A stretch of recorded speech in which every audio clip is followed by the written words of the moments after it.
good. I know, I'm so hungry. Whoever came up with this potluck was a good idea. Was it your idea? I wish it was my idea.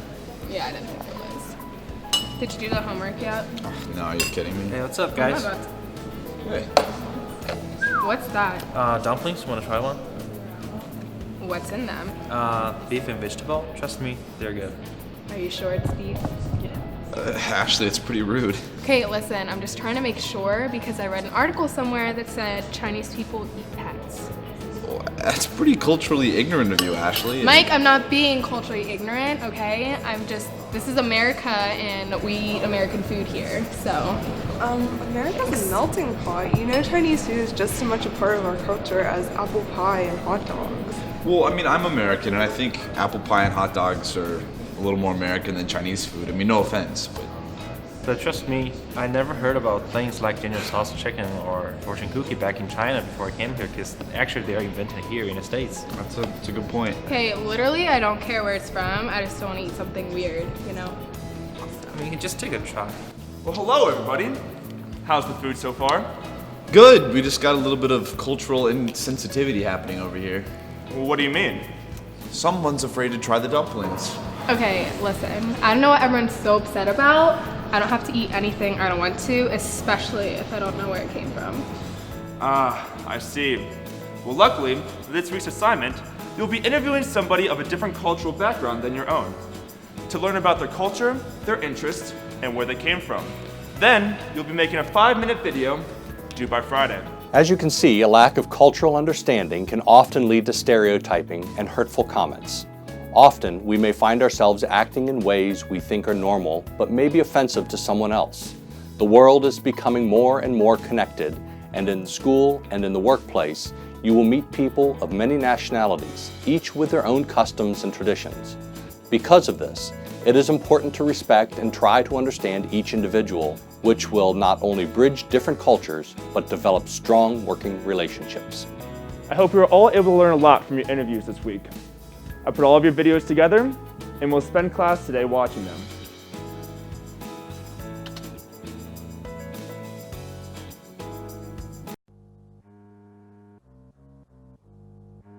Hello, my name is Mohammed Al-Shumari. I am from Kuwait.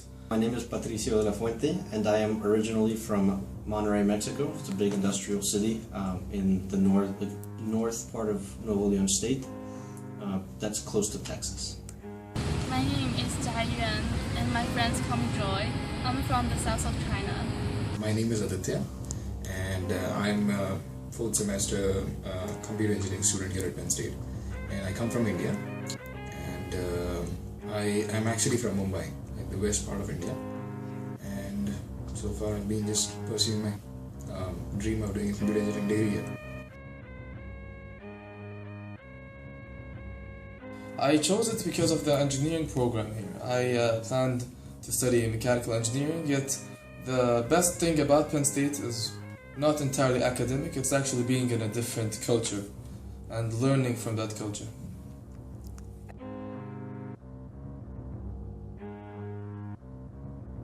Most of us in Mexico interact in a much more casual, friendly kind of manner. Casual is the other word I would use. When I started my first semester at Penn State, one of the cultural differences I would say is when we actually went to the classroom, professors asked us to address them by their first name or by their actual name. And I haven't really addressed anybody like older than me by the actual name.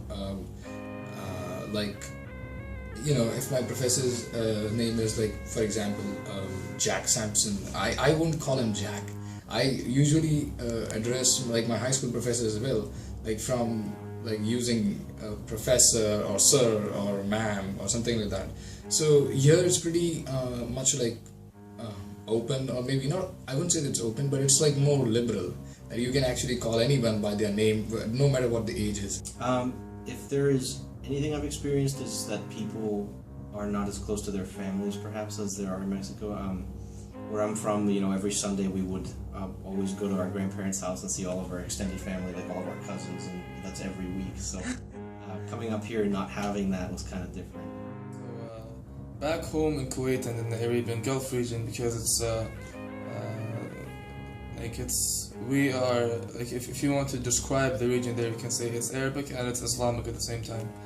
Coming from an Islamic culture, Islam is a we have this conservative lifestyles there. Of course, it all depends on the people and the area. However, if we would like set a point, we would say that it's generally conservative, and there are the exceptions. So the everyday interactions, like the party scenes here, it's not prevalent back home as it is here, as well as the general relationship between males and females is not as the relationships that you can find here. That was one of the things that we have to adapt to when I first came here to the States. In my first year, we have an engineering design class, and we work in a team. However, like people don't say goodbye when they leave. I feel very surprised about that, and I think maybe because America are more individualism, but in China we are more collectivism. So we prefer to stay together, and when we leave, maybe ask like, where are you going to, and maybe we can come with you. The American, when they finish the job, they just left. So in this big way, how they interact.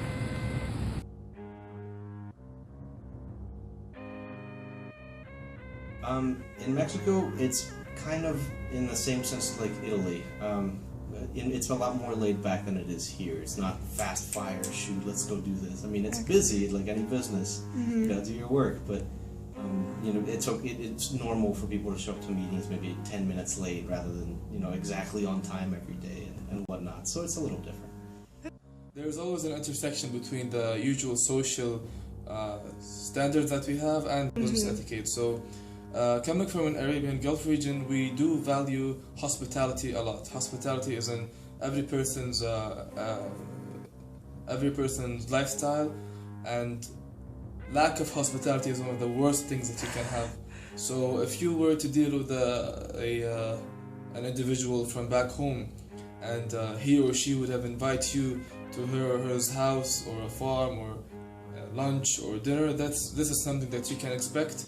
It is one of the things that we basically use to evaluate the personality of the other person, to evaluate whether we can trust the other person or not. So this is basically, it's hospitality and establishing of trust. These two things are very important when doing business back home. I think business etiquettes in India are more like the ones in US. I don't know about any difference that we had as far as business etiquettes are concerned. We just have like a normal greeting which we usually do, and which is called namaste in India, which is like when you meet someone for the first time, it's like a position that you held like that. It's basically just that you are greeting them with respect and you want them to meet you again. So that's not really a business etiquette, but that's something which we usually that's the way we usually greet people.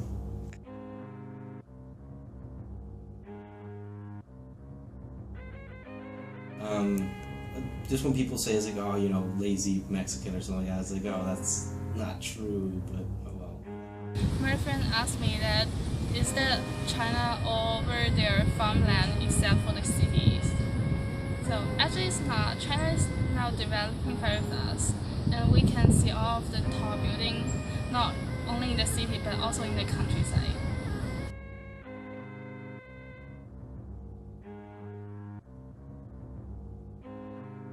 I would say the most thing that I miss is like I just enjoy the food in my home country, and here at Penn State I haven't been able to have that much kind of variety and that much kind of taste.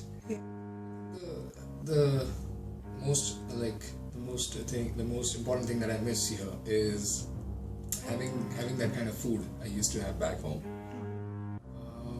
Apart from that, I think I miss my family. It's difficult to stay apart from your close ones, miss school friends, but you have to sacrifice some things in order to pursue some other things. So yeah. Most, probably the food and my family, but other than that, the culture as well, just the way people interact with each other is kind of different. I miss that in a certain sense. Yes, it's the food that my mother makes. I think I miss my parents' meals and my friends. I also miss the food there.